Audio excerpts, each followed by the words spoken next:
sempre vejo, mas eu sempre acabo dormindo mais cedo e hoje deu certo, eu consegui entrar. Ah, que bom.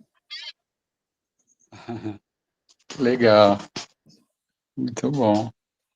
E você trabalha assim na área de saúde mental, alguma coisa assim, né? Não, É mãe? sim. Inclusive, eu tenho um carinho imenso por você, que eu não sei se Ah, você vai lembrar de mim, mas você fez meu pré-natal em 2004 em Mirassol. Eu tinha 14 anos, aliás, 13 para 14 anos, sim. e você fez meu pré-natal da minha filha, que hoje tem 19 anos. Olha só, que legal. Nossa, eu fiquei feliz agora de Uhum. saber. Que bom, gente. Naquela época foi uma época que eu trabalhei no PSF lá. Isso mesmo, na É, Coab. que legal, nossa. Então ela está com 19 anos. 19. Nossa, então você foi mãe bem novinha, né? É, 13 para 14 anos. isso mesmo, eu fiz 14 anos em março, ela nasceu em maio. Nossa, legal. E você tem mais filhos ou ficou Tenho, só com ela? tenho um de 17 e um de 14. Olha só, que legal. Muito bom saber. Então eu Fiquei sempre feliz. vejo no Insta, né, as lives, né, referente à adolescência. Aí eu sempre fico com vontade de entrar, mas aí eu acabo sempre dormindo mais cedo e nunca dá tempo. É. E você sabe que naquela época a gente já já tinha uma preocupação grande, né? Por ser psiquiatra, né? Eu já tinha esse olhar sobre a questão da saúde mental lá, né? E eu só fui E entender isso depois, porque toda vez que eu chegava para fazer, né, a consulta, você sempre começava a consulta perguntando, fazendo perguntas do tipo como que eu estava, como que eu estava me sentindo. Eu sempre achei meio diferente, né? De sim, assim, você sempre tinha essa preocupação de saber como que eu estava me sentindo. As suas primeiras perguntas antes de começar a consulta era essa. Eu sim, achava muito sim, interessante. Eu fui entender isso, né, bastante tempo depois. Essa sim. preocupação com a saúde mental. Mas você sabe que antes de eu partir para a psiquiatria, né? Eu fiz clínica, né? E E já desde dessa época, quando eu fazia clínica, eu já tinha essa preocupação, né? Acho que por isso que eu acabei indo para psiquiatria, para psicanálise, sabe? Para psicoterapia, porque é, quando eu fazia ainda o último ano da faculdade, a gente foi fazer estágio lá na Santa Casa, isso lá no Rio, né? E aí o pessoal começava a falar que aqueles casos dos pacientes que tinham Um mais minutinho, pessoal. problemas. Bem-vinda, Erlen. Oi, Erlen, tudo bem? Oi, boa Então, noite. boa noite. Então, o pessoal falava, né, que eu demorava muito com os pacientes, sabe? Porque eu queria saber a história deles, eu queria saber como que eles estavam se sentindo por estarem ali, né? Uhum, Então, eu já tinha essa preocupação, né? foi E, exatamente isso. e no começo eu fazia clínica lá no Rio, né? Então, atendia em comunidades e tal. E eu já tinha essa preocupação, né? Aí depois, até por tentar entender, né, aqueles doentes que eram mais complicados, que muitas vezes internava e o sintoma não tinha sintoma físico, né? O pessoal investigava, não, entre aspas, não tinha nada, né? Mas tinha envolvimento emocional, né, que estava ligado àquele sintoma, aquelas dores, aquelas. Então eu era na enfermaria o que o pessoal falava, "Ah, deixa esse caso para o Paulo que ele tem escuta para isso, né? Então eu acho que ficou essa marca, né? E aí isso acabou me levando, né, para psiquiatria, para psicoterapia, depois fui fazer psicanálise, terapia de grupo, E aí fui entrando, né, nessa área, né? Aí vim parar aqui hoje. Mas que Eu, legal, eu fiquei muito adoro, feliz. eu adoro essa área, eu pesquiso bastante sobre a psiquiatria. Que legal, Gosto muito. sei. E o que você tem encontrado, assim, que você acha que te chamou mais atenção, assim? Quando eu comecei, foi com pesquisas, quando eu estava mais ou menos com uns 27 anos, referente ao narcisismo, né? Porque Ah, eu achava muito estranho a minha mãe. Então, assim, eu achava minha mãe muito diferente, muito.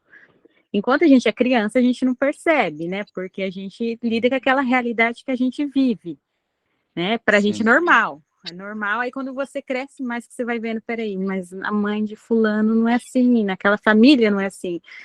E durante muitos anos eu não entendi as atitudes dela. Eu achava que o problema estava em mim. Aí foi um vídeo que eu vi sobre o narcisismo e eu já comecei a pesquisar muito sobre isso e fui entendendo muita coisa. sei, olha só, que interessante. E por isso hoje eu consigo ter, é pouco, né, a convivência com ela, mas tento.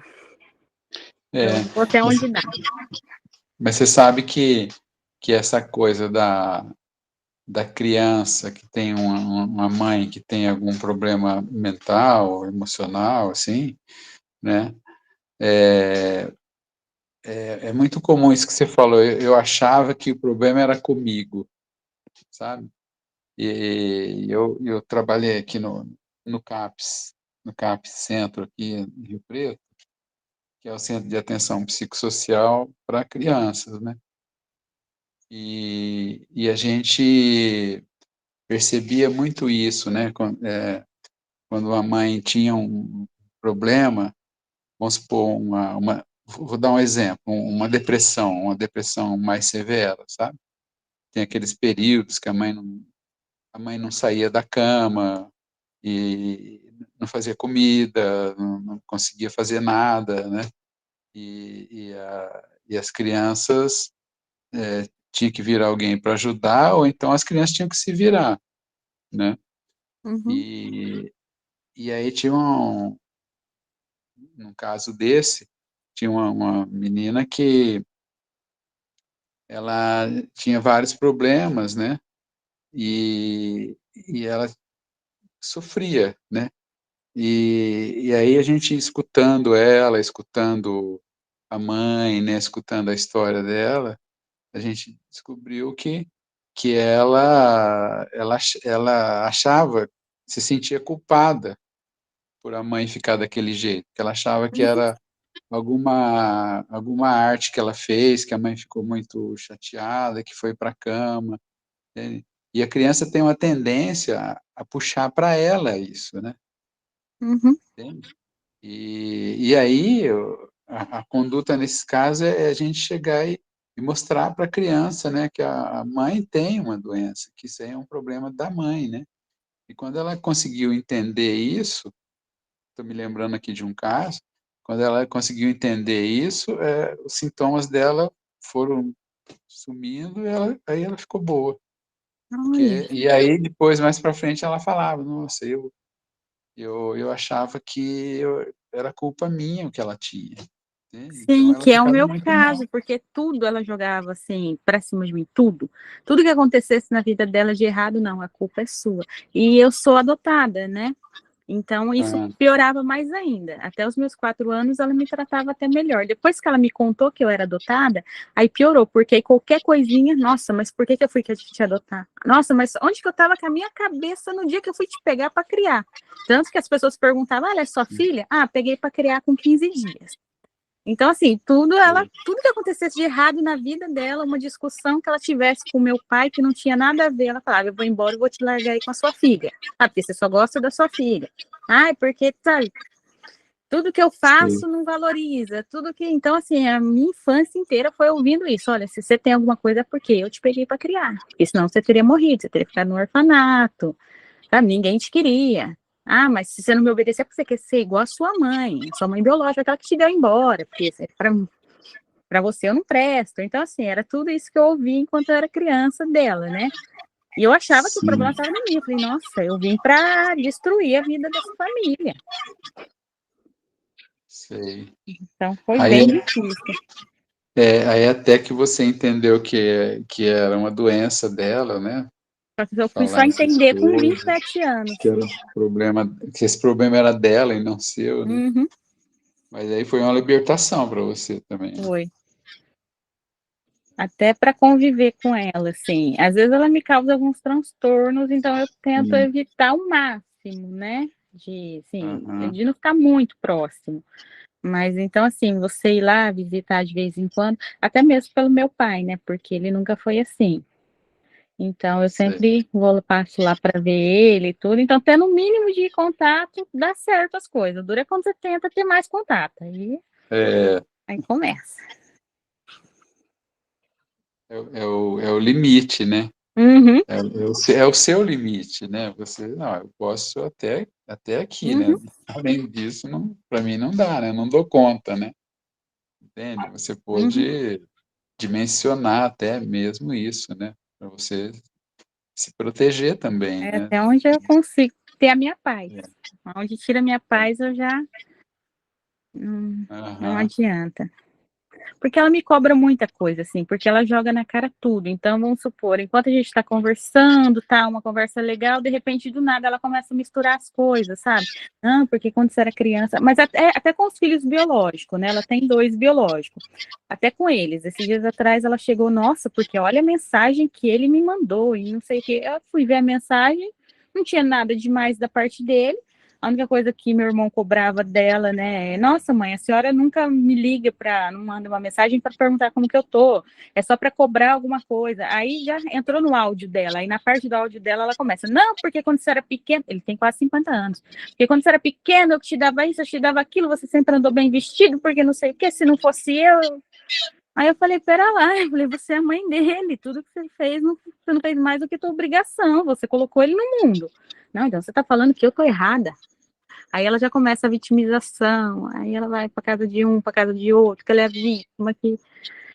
Então aí é difícil. É sim, difamação, é tudo. sei. Aí vira uma guerra, né? Uhum. Falar em guerra, se o tema hoje é guerra, existem as guerras também, domésticas, né? As guerras familiares, né? Você vê que coisa, né? E, e aí vamos, que vocês gostariam de estar colocando aí sobre essa questão da guerra? Vamos falar um pouco disso, né? Uhum. E o Dar doutor, essa a gente estava proposta. comentando até antes de vocês entrarem, que atualmente, hoje, acho que foi hoje ou ontem, atualmente está morrendo mais criança do que qualquer outro tipo de civil, com essa guerra que está rolando agora. É uma coisa muito triste isso, né? Eu vi um vídeo agora também, agora há pouco, de uma mãe lá em Gaza, que trabalhava no hospital, e daí ela estava atendendo, e daí chegou a filha dela, toda ferrada, quase morrendo também.